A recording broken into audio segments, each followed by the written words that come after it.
RTP. Rosa Torres, presidenta de la Comisión de Justicia de la Asamblea Nacional. Vamos a hablar sobre el tratamiento de las leyes en la Comisión de Justicia. ¿Qué se tiene en esta comisión? Bienvenida a la mañana en RTP, asambleísta. Gracias por acompañarnos. Buenos días, ¿cómo están? Muchas gracias por ese espacio, más bien por permitirnos comunicar, por permitirnos informar de manera directa, sobre todo. Gracias. ¿Qué leyes en estos momentos se trata en la Comisión de Justicia? Y sobre todo, ¿en qué se ha podido llegar durante este tiempo en una concordancia para llevarlo al Pleno de la Asamblea? Bienvenida a la mañana en RTP. Muy amable por acompañarnos. No, gracias a ustedes y bueno, un saludo también a la ciudadanía que nos está escuchando, que nos están viendo también. En efecto, la verdad que en estos 100 días que hemos tenido como asambleístas, tenemos varios logros legislativos, de los cuales uno de ellos son pues evidentemente las leyes económicas urgentes que van encaminadas a desarticular la economía criminal principalmente y evidentemente también a tratar de mitigar, de erradicar este enemigo en común que tiene el ecuatoriano, que es el crimen organizado. Y en ese mismo sentido y con esa misma sintonía desde la Comisión de Justicia y bajo mi presidencia, lo que estamos realizando en esta hoja de ruta, por así decirlo, es evidentemente priorizar códigos que van con esta necesidad. Actualmente hemos visto cómo es de conocimiento público y notorio la situación del Consejo de la Judicatura como órgano administrativo, o mejor dicho, la situación de la justicia, ¿no? En general. Y es por eso que vimos la necesidad de reformar este código, que probablemente sea un código que no esté en el radar de la gente. Y me refiero en el radar de la gente, y es un código que no está tan, no es tan conocido, por así decirlo, en la ciudadanía, pero es un código que básicamente es un manual de procesos que regula a los jueces, fiscales, defensores públicos, notarios y otros servidores más judiciales. ¿Cuál es el propósito? ¿Por qué estoy hablando de este tema específicamente? Porque eh, al yo representar, indistintamente que sea presidenta de la Comisión de Justicia, represento a la segunda provincia más peligrosa del país, que es la provincia de Los Ríos, la cuarta más poblada del país. Entonces, esa segunda provincia más peligrosa, por supuesto que yo recojo el clamor, el miedo, la zozobra, la frustración que tienen, así como tienen los habitantes de la provincia de Los Ríos, tienen muchos habitantes del país, ¿no? Entonces, este código propone ciertas reformatorias dejándole las reglas claras a los jueces, porque no podemos tener una justicia servil y tolerante al crimen organizado.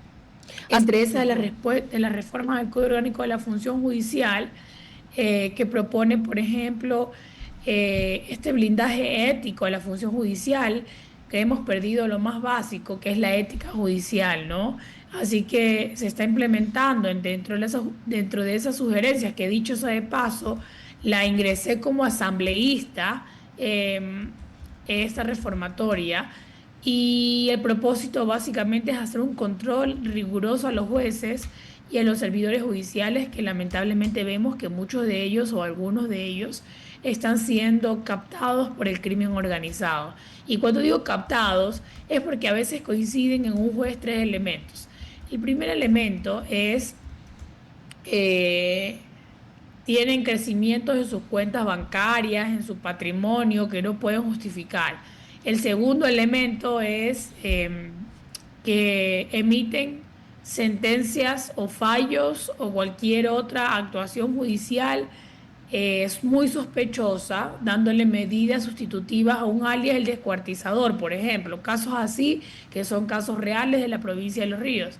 Y tercero, el mismo juez e incluso la Contraloría se pronuncia y entre los exámenes especiales no se puede justificar la licitud de ese patrimonio. Entonces, cuando coinciden estos tres elementos, por supuesto que da a la ciudadanía a pensar de que evidentemente pues ese crecimiento patrimonial no es lícito, ¿no?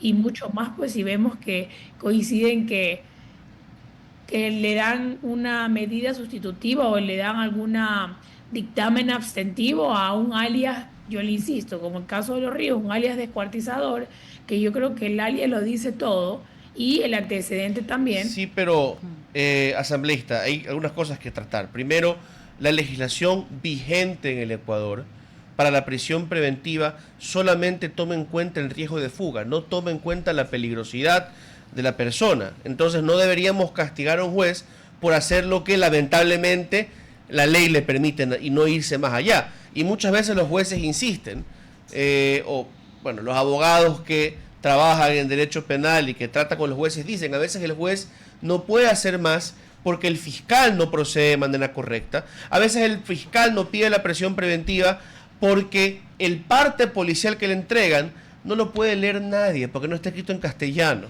Entonces, no sé si sea lo correcto centrarnos simplemente en los jueces, o a lo mejor puede ser peligroso solamente apuntar a los jueces porque a veces no es que están favoreciendo a los criminales por corrupción, sino que están operando dentro de un sistema que no funciona desde la policía o en el que la ley no les permite hacer lo que a veces la gente quiere. Bueno, es por eso, y respondiendo un poco a lo que usted estaba mencionando, que va en sintonía, es que estas reformatorias que yo he ingresado y que están tramitándose en mi Comisión de Justicia, nacen de identificativos de puntos neurálgicos que tiene la función judicial o el sistema de administración de justicia. Y entre eso se concentra esta reformatoria en 9 ejes.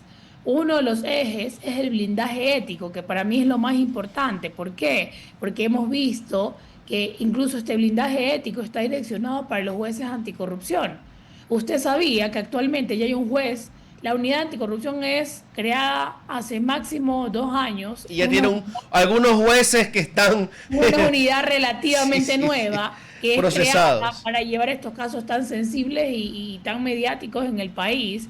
Y ya tenemos a un juez destituido y tenemos a 3 jueces procesados en un caso público Así es. por corrupción. Así es. Entonces, creo que hay que primero identificar las problemáticas. Muchos hablan del problema, pocos hablan de las soluciones, y por eso ingresé y por eso redacté y por eso hicimos este proyecto reformatorio donde justamente contempla, dentro de uno de sus ejes, contempla lo que usted me está mencionando, y es este tratamiento técnico de las medidas cautelares, porque se crean unidades de servicios judiciales para garantizar este control técnico y control en aplicación. En pocas palabras, como usted decía, considerar, y ahora sí van a tener los jueces unas reglas muy claras, y es ante la ambigüedad de la norma, y como usted dice, pero al final del día están respetando la norma, sí, porque es ambigua, porque es amplia, pero ahora se establece índices o indicadores tan técnicos que ahora sí van a tener que justificar. E insisto, y tomo nuevamente este ejemplo de la provincia de Los Ríos, que si aprenden a un alias el descuartizador, a un alias Juanito, un alias Gordolucho, tendrán que saber que que siquiera están considerando dar una especie de medidas alternativas, sustitutivas, de mandarlo a la casa y que se acerque a los 15 días a firmar, o que le pongan un grillete electrónico, antes de poder emitir una medida alternativa o sustitutiva. Asambleísta, pero hay que justificar técnicamente la necesidad. En ese sentido, ¿cómo podrían emitir ese tipo o cómo podrían evadir ese tipo de medidas los jueces cuando la Corte Constitucional se pronunció a inicios de este año, pues, y consistentemente indicó que la medida de prisión preventiva sigue siendo de último ratio? ¿Cómo los jueces podrían actuar? Y esto pese a ser reincidente en ciertos delitos, porque recordemos que era parte de la intención, y la Corte dijo, no, tiene que ser, todo delito tiene que ser juzgado de manera independiente. Y la prisión preventiva continúa siendo una medida de último ratio. ¿Cómo los jueces van a poder actuar de esta manera? Por supuesto, la prisión preventiva dentro del garantismo penal o dentro del proceso penal, evidentemente, y lo dice también el espíritu, por así decirlo, el dogma, la parte dogmática, siempre será última ratio, porque el propósito de la prisión preventiva es garantizar al sospechoso, al procesado, garantizar su presencia en el juicio, ¿no? Cuando se pretende o se ve que probablemente hay indicios de que no de fuga, de que se vaya del país, etcétera. Sin embargo, no estoy hablando, una cosa es el pronunciamiento por parte de los jueces de la Corte Constitucional referente a la constitucionalidad, los derechos. Por supuesto que no te pueden juzgar por tu pasado judicial. Una cosa es que tengas un pasado judicial y que tengas sentencias y eso se le puede interpretar como una reincidencia, ¿no? Si tiene antecedentes, pero la norma penal es clara. Y pues tienes el principio de presunción de inocencia, aparte dicho sea de paso. Pero ¿qué es lo que se establece en este eje específicamente? Es que haya de manera técnica y rigurosa estos indicadores de cuáles serían las causales por las cuales el operador de justicia podría utilizar estas medidas sustitutivas o alternativas, entendiendo que el trasfondo de la prisión preventiva es de última ratio, es la última instancia o la última alternativa que deberían usar los juzgadores. Ese es el dogma de la norma, por así decirlo. Sin embargo, estamos viendo una realidad en el Ecuador y es que incluso se está utilizando las medidas sustitutivas como tal negocio para que, y no solo eso, y respetando la misma justicia y respetando el órgano administrativo, el Consejo de la Judicatura, porque públicamente salió un medio hablando sobre las irregularidades de que ni siquiera cuando dan las medidas sustitutivas o alternativas van a cumplirlas.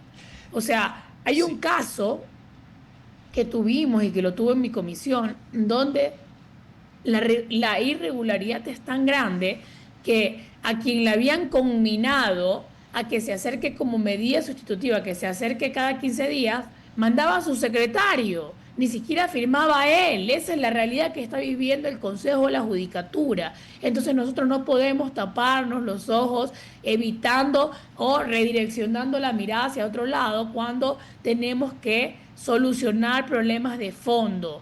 No estamos aquí para crear reformas parches.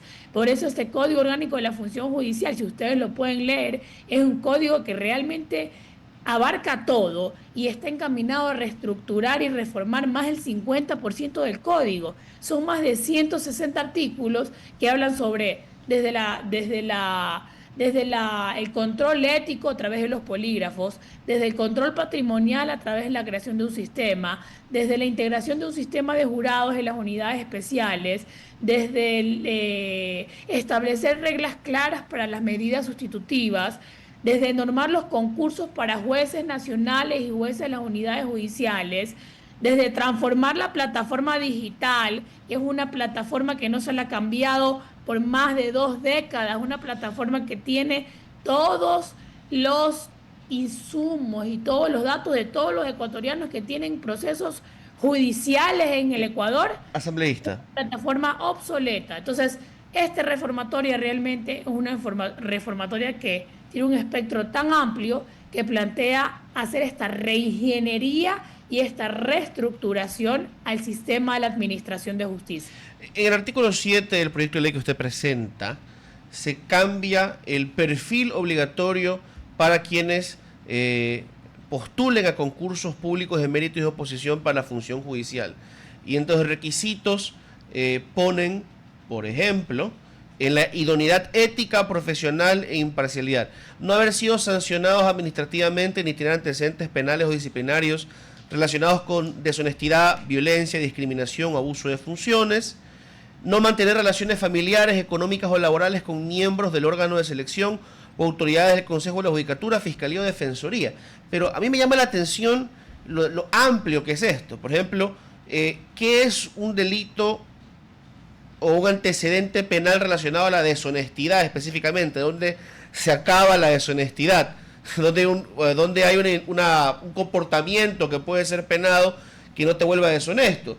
Y en el tema de las relaciones familiares, generalmente trabajamos en el Ecuador y en otros países bajo el grado de consanguinidad, ponemos un rango hasta dónde es el parentesco, pero aquí simplemente dice relaciones familiares.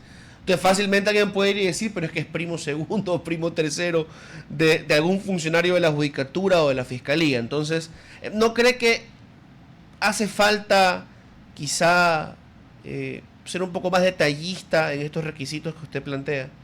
Por supuesto, yo creo que todos los proyectos de ley, absolutamente todos, están en una mesa para poder tramitarse, una mesa técnica, no política. De la Comisión de Justicia tiene una mesa técnica porque son las leyes que cambian la estructura de un Estado. Entonces, entendemos la magnitud y la importancia de estos proyectos.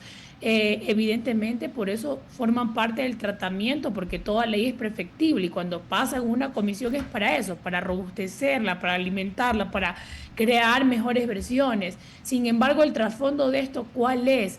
Hay que realmente intencionar el trasfondo de esto. Y es que necesitamos poner las reglas claras a los jueces, fiscales, notarios, otros servidores judiciales, defensores públicos, que tengan claro de que lamentablemente a la actualidad sí hay herramientas, sí hay jueces o servidores judiciales que están siendo herramientas de crimen organizado. Y lo digo yo que he vivido de primera mano en la provincia de Los Ríos. Entonces, ¿qué es el trasfondo de esto realmente? El trasfondo es, indistintamente de que el juzgador tenga la capacidad intelectual, tenga la experiencia, tenga la carrera judicial intachable, que tenga la experiencia y que cumpla con los años, que cuente con lo más básico, que es lo que le falta al Ecuador, con probidad, con honestidad, con transparencia. Entonces, y para ello hay que ser muy amplios en esta investigación. Y es por eso que proponemos dentro de los concursos que hay esta integración de polígrafos, que es algo muy novedoso, que te garantiza, por así decirlo, un porcentaje tan alto de confianza para que los perfiles de preselección no haya jueces que lamentablemente cumplan con una parte de los requisitos que sea los años de experiencia, la capacidad, pero no cumpla con lo más básico que sea la honestidad, la ética, principios, valores, que al final del día esas son las bases de la justicia, ¿no? Así que eso es un poco el trasfondo y por eso es que incluso en este control se hacen estos dos controles. La integración de un polígrafo en los procesos de preselección principalmente y después de manera paulatina en estos procesos aleatorios. Y segundo, la creación de este sistema donde se hace control patrimonial para que no tengamos nosotros otras ocasiones como lo tuvo el Contralor General del Estado diciendo públicamente que más de 50 jueces no pudieron justificar su patrimonio. Entonces ahí yo pregunto a la ciudadanía, qué preocupante es que un juzgador de repente que gana $3.000, $4.000 mensuales, dependiendo de las unidades judiciales que elabore, tenga un patrimonio de $8 millones, pues estamos hablando, ¿qué coherencia y sintonía hay ahí? Por supuesto que no, pues le da a pensar a la ciudadanía y que tiene un patrimonio tan alto y que no lo puede justificar, y le vamos a ver y tiene un expediente disciplinario con 5 o 6 declaraciones jurisdiccionales, un expediente disciplinario justamente con temas irregulares. Entonces eso es específicamente lo que hay que controlar, que sepan que ahora sí hay una norma que está que prevé, por así decirlo, estas conductas inadmisibles por un lado e irregulares por otro lado. Asambleísta, créame que se puede sentir el sentido de lo que usted busca ante las medidas extremas que estamos viviendo, el tema de delincuencia. Ante situaciones extremas hay que tomar medidas extremas. Veamos si la prueba del polígrafo va a ser suficiente, por ejemplo, para tener unos jueces intachables. Los polígrafos tienen una verificación o una prueba del 98% de seguridad. Claro. En estadística el 1% ya es bastante. En el caso de la fiabilidad de los polígrafos, esperemos que se cumpla y que el espíritu de esta norma pues sirva para lo que usted nos ha planteado de manera tan concreta y de manera tan enérgica. Le agradecemos muchísimo por habernos acompañado en la mañana en RTP, asambleísta. Gracias a usted, y aquí estamos para realmente trabajar por los ecuatorianos y mucho más por una provincia tan noble que me dio el voto de confianza y me permitió llegar a esta curul. Gracias a usted. 8 de la mañana con 2 minutos. Es momento de una pausa y ya regresamos con más en la mañana en RTP. RTP.